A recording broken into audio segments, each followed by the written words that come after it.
Drugs kill, so they say. Well, we've seen it. We've seen people die from it.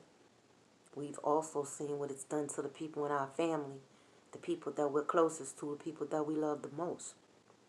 We've seen what it's done to our friends, our neighbors, and we've seen what it's done to strangers.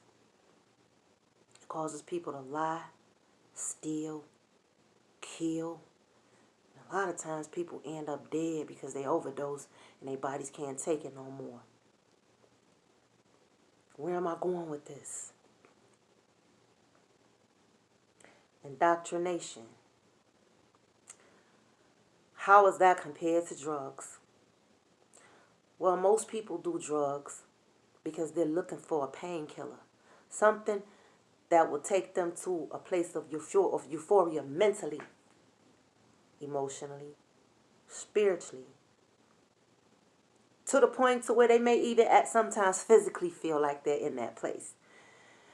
It's for people that's going through things, people that's suffering from some type of traumas or depressions or, fighting something internally within themselves, or they've suffered some kind of abuse growing up or some sort of childhood problems that they've never resolved.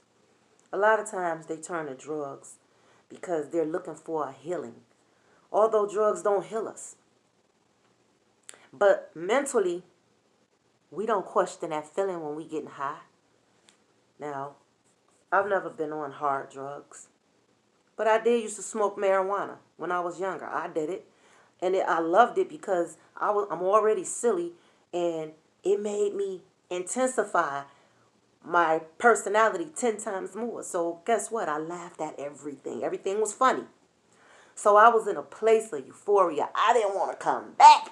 And when I came back to reality, I needed some more weed to take me back to that place because mentally, I needed to go back there, yo. It's fun there. I don't want to be here. I want to be over there. See, so at the end of the day, it was a hallucinogen. Something that tricked my mind and manipulated my mind to believe I was someplace or that I was getting something that I wasn't really getting in reality. Because in reality, we know that although marijuana don't kill people, or so that we have never heard of, it definitely does have its side effects, mentally, emotionally. It makes you forgetful. It can even most times make you irritable if you don't have it when you're dealing with any kind of stress or some sort of stress. You got to have that weed because it calms you down. It puts you back in that place of euphoria. Yeah, I'm good. Now I just need to hit me a little joint. See, people that do heroin feel the same way. People that do crack. People that snort cocaine. People that smoke cigarettes. People that drink too much. They feel the same way. Everybody's body is different. Everybody's mental state is different. Everybody's tolerance level is different. What a person can handle with a needle, a person that smoke probably can't handle. And what a person a person that like the needle, that smoke probably don't do nothing for them. Because everybody's built different. Indoctrination, what is it? How's that a drug? Because it has the ability to make a person mentally believe that they're in a place they never question, without ever questioning what this place is, how they really got here, and is this really what it is. See, you don't question when your mind tells you you're ready to go back to that place of euphoria. You ain't questioning, is this drug really taking me there? Well, let me break this drug down and see how many ingredients is in it and what ingredient is actually in it that's taking me to this place that got me feeling so damn good because I'm high and I don't want to come down. You don't question that. So likewise, when people are indoctrinated by religion and they've been looking for hope and they've looked for something all their life to bring them to this place of healing, something that makes them feel good, something that manipulates their mind good enough to they can feel good at the moment from what they're hearing, putting in their bodies. Because see, what we put in our body is not just indigestion through the mouth, it's also through the ears and through the eyes. What we see, what we hear, that's also putting stuff in our bodies. This is why to have a healthy mind, you have to make sure you eating properly. You feel me? So indoctrination. I could remember when I was still going to the Kingdom Hall, before I was even baptized, I would come to XJW videos to watch them. Because I just wanted to see what they really had to say so bad about this religion. So this video right here is for you Jehovah's Witnesses or you religious people that's not on this side of the fence. But you on the other side where some of us used to be, or most of us used to be. Okay? Some of us still straddling in that fence because we ain't figured out which is which. We haven't deciphered what was what yet. You feel me? So we still struggling. For people like me who jumped and climbed the hell over that fence, and once I got over the fence, I was able to look back and see all the damn snakes and alligators that was in the grass and in the bushes. Why I kept getting bit, why I kept bleeding, why I kept hurting, and I couldn't figure out what was paining me so bad. Yeah, when I climbed over that other fence, I went from indoctrination to the reality of it, and then I got to see everything in a clear picture. And I realized all that stuff I was allowing myself to listen to and read, I was poisoning myself, and I didn't know it. With that drug called indoctrination. So, back at the ranch. Most of y'all come to these videos because you're not even coming to see what people are really going through. You coming to know and hear what they got to say so bad about that religion and that God you love so much. Those beliefs that you love so much because you've become emotionally attached to that euphoria that it gives you.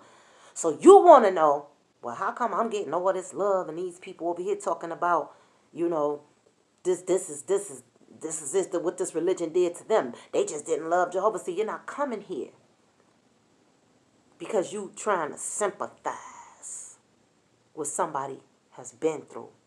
You ain't coming here because you really want to know what it's done to people. You coming here because you've been listening and reading these magazines and hearing these talks about how people like me are ailed by demons. How Satan has his eyes wrapped around our eyes and our bodies and our hearts and our mouths and our throats and causing us to talk bad about God, Jehovah, and causing us to turn our backs on the truth.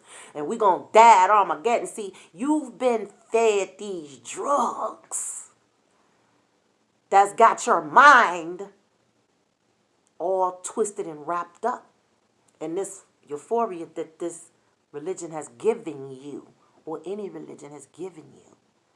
So you coming here to figure out what the hell is wrong with us. Why we ain't getting this euphoria. How can we walk away from this euphoria? Because that's just what it is. It's a mental plateau that it takes you to, and it's nothing but a hallucinogen. Once you come down to reality, and you have to wake up every day without that drug, yeah, it hits you hard, it does. To realize that there's not going to be a new system. There's not going to be a resurrection. That there's no person sitting in the sky that we thought we was bowing our heads and worshiping and praying to. That there's no man that came through supernatural conception that died for our sins. That there was never an Adam and Eve, and that all the stuff that we've been reading about, you know, there was no miracles. There was no Jesus that took 2 fish and fed 7,000 people. Yeah, that's a hard blow. That's a hard reality to come down to. So I get it. But see, some of us understand that it's dangerous to go back to that false euphoria, to go back to that drug. And sometimes, you know, you fight with yourself because it felt good to know that no matter who died that you love, you know you got a chance to see him again. So in your mind, when they fall asleep, you like, man, get your rest, because Jehovah going to resurrect you anyway. I'm going to see you in a new system. I'm going to be walking down the street with a watermelon, and I'm going to see you on the porch sitting there rocking in your rocking chair, and I'm going to come over there and be like, I get to hear your voice. Yeah, ain't none of that happening. Y'all can forget it. Why do we say that? How can we go against the Bible? Well, if you understood what you were reading, You will know why this right here is being said. Okay? You'll know why. I can remember coming to XJW videos. I didn't feel any compassion for their pain. I couldn't even relate to their pain because that drug had me so far gone mentally that it didn't even occur to me that my human qualities was not even present when I was listening to these people cry about how their families was blackballing them and shunning them. I couldn't feel their pain. All I know is they talking about my God. They talking about my religion. They did something. Because if they got this fellowship and they family, see, they just don't understand the Bible. Oh, thought I knew some shit. I did. All along, I didn't know I was on drugs. I didn't know I was being poisoned. I didn't know what was being put in my body that had me that mentally screwed and my perception that jacked up and distorted that I wasn't even showing this compassion that I was learning about at the Kingdom Hall in the Bible that I'm supposed to have for all people. No. All people that think like you, all people that believe like you supposed to have that compassion for. See, that's the part they left out in words, but that's the part that they make sure they ingrain your thinking with. They make sure. See, that's one of those ingredients of the drugs that you don't know that's in it. Subconsciously, you don't connect to other people's pain, who don't believe like you, who don't think like you. Ask yourself, is that really being Christ-like? That man you believe in? That Jesus, that God you believe in? That's so loving and caring and compassionate? But only to a degree. Because it depends on who you're that loving and compassionate to. Do you really believe it's a time that you should cut off your human compassion? Oh yeah, you do. When it comes to those who don't think like you anymore, who don't believe like you anymore, that's when it's cut off. That's conditional love, son. That's conditional love. So you contradict your own beliefs and you don't even see it because your mind is full of drugs called indoctrination. Do you understand the level of mental abuse that you are undergoing? You look at people like me and you think something is wrong with me because I don't read your Bible anymore, because I know it's not from any divine sources but you and your mind. Oh, this Bible is from God. I don't care what nobody's saying. Half of you people, I love God people, you don't even read the Bible. How you going to love somebody you don't even know what they expect from you? How you going to love somebody when you ain't even read nothing about them, got to know them? Nothing about their autobiography, nothing about their personality, nothing about what hurts them, what makes them happy, what makes them sad. But you'll be the main ones yelling, God, this God. Shut up. And go get you some rehab and get off that dope called religion. Because you cannot afford to talk about people that smoke weed because they're in the same boat as you. You can't talk about nobody that's on heroin, crack cocaine, no other dope, alcohol, because you in the same boat as them. They drunk and high off one thing and you drunk and high off something else. See, but the good part about it is some people fight that and they come off them drugs. How do they do it? It starts up here. It starts with them facing a reality that this place in their mind that they think is doing something for them is not real. That they've been masking the reality of everything around them in their lives, getting high off painkillers that was doing nothing in reality but destroying them mentally and physically and emotionally and spiritually and destroying their relationships with their families and their friends. destroying their abilities to be able to grow and elevate, destroying their abilities to be able to go after the things that they really want to do in life because they cramped, they stuck, craving to go to a place that don't exist nowhere but inside of their own minds. So guess what? There's a reason when drug addicts go to rehab centers. They go there because they want to get off the drugs. The people who get drunk, drink too much, they go to these AA places because they want to get off the alcohol. They don't want to do it no more. Their bodies is tired. They're tired of it. Because they now, at some point, snapped into a reality to say, this is not helping me. It's not doing nothing for me. I got to get off this stuff, man. I got to let this go. And this, you think it's easy for them? They're addicted to this stuff. You don't just get on a heart or any drug, even a cigarette. That's a drug. I smoked them too when I was younger. Okay, and I used to smoke blacks. When I was going to the hall a few years ago, they stressed me out so bad, I started back smoking Black and Miles, okay? But I quit when I left. So I didn't have that stress on me like that no more. I was able to think and meditate and tap into my inner powers. And I was able to elevate myself and tap into my higher conscious and say, how is it that you want to be in touch with your higher self, but you're doing low vibrational things? You can't be putting poison in your body if you want to elevate yourself. I had a pep talk with myself, and I never touched another one since that day. Because that's the power of self. Not nothing outside of self. So for those that's coming here to watch videos like this, you have to ask yourself, why are you really here? Why? All right, what sparked your interest to want to come here and listen to people like me? Or people that's ex-JWs, or people that's used to be religious, or share your beliefs that no longer do. Why? Because if you hang around the barbershop long enough, you're going to get a haircut. So you here for some reason, something in you. And what you need to do is go back into yourself and figure out what it is you trying to figure out. Because you ain't here for nothing. See, that indoctrination drugs, it's so powerful that it's caused people to take their own lives. Because they done overdosed on their beliefs. They so full of their beliefs that they feel worthless. And they ended up committing suicide because they didn't ever think they could recover and come back and do nothing good enough to match that standard of their own beliefs. Something they never questioned. Something they never dissected to get any of the ingredients to.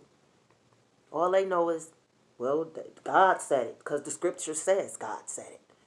Why the hell do God need to tell anybody anything to tell me? I need you to tell me what God told you to tell me. Because if there was a God talking, why he can't talk to me?